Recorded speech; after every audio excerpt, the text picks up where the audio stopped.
प्रभू येशू ख्रिस्ताच्या सर्वश्रेष्ठ नामात आपणांचं अभिवादन. पवित्र शास्त्र बायबलमध्ये लूक वर्तमानाच्या 9व्या अध्यायातील 53व्या वचनामध्ये असे म्हटले आहे, पण लोकांनी त्याला स्वीकारले नाही, कारण तो यरूशलेमेस जाण्यास निघाला होता. एकदा येशू यरूशलेमेस जात होता.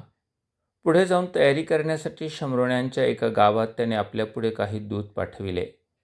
पण तेथील लोकांनी त्याला स्वीकारले नाही, कारण तो यरूशलेमेस निघाला होता. खरे तर ही घटना आपण सविस्तर पाहणारच आहोत, परंतु आज आम्ही केवळ शमरोणातील त्या गावातील लोकांच्या प्रतिक्रियेचा विचार करूया. शमरोण प्रांताच्या त्या गावातील लोकांना ख्रिस्ताच्या पुढे गेलेल्या लोकांनी त्याच्या आगमनाची कल्पना दिली होती. बहुधा त्याच्या पुढील प्रवासासंबंधीही त्यांनी त्या शमरोण्यांना माहिती दिली असावी. खरे तर ख्रिस्ताचे कार्य, चमत्कार व उपदेश यांची त्या संपूर्ण भागात चर्चा होतीच. अनेक जण त्याला पाहण्यासाठी व ऐकण्यासाठी उत्सुक होते.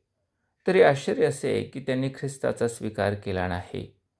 लूक याचे कारण सांगतो, कारण तो म्हणजे ख्रिस्त यरूशलेमेस निघाला होता.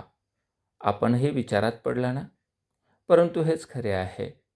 यरूशलेम म्हणजेच यहुद्यांचा प्रांत. जसे यहुदी शमरोण्यांना तुच्छ लेखत, तसेच शमरोनीही यहुद्यांचा द्वेष करीत. तो यहुद्यांकडे चालला आहे हे न आवडल्याने त्यांनी ख्रिस्ताचा स्वीकार केला नाही. किती दुर्दैव आहे पहा. आजही ख्रिस्ताचे वचन, विचार व कार्य यांबद्दल जाणून घेण्यास अनेक जण उत्सुक आहेत. ते ख्रिस्ताचे विचार जाणून प्रभावित होतात व ख्रिस्ताचा स्वीकार करण्यास तयारही होतात. परंतु प्रत्यक्षात ते ख्रिस्ताचा स्वीकार यासाठी करीत नाहीत, कारण तो ख्रिस्ती लोकांचा देव आहे व त्यांच्या मनात ख्रिस्ती लोकांबद्दल द्वेष आहे. आपणही अशाच लोकांपैकी आहात काय? लक्षात घ्या, ख्रिस्त कोणा एका समाज, राष्ट्र अथवा राष्ट्रसमूहासाठी या जगात आला नाही.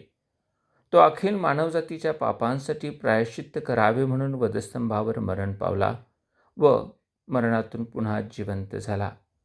तो कोणताही भेदभाव न करता सर्वांस तारण व सार्वकालिक जीवन देण्यास उत्सुक आहे. आपण त्याला स्वीकारून सार्वकालिक जीवनाचे वाटेकरी नाही का होणार? असे करण्यास परमेश्वर आपणास सुबुद्धी देवो. धन्यवाद.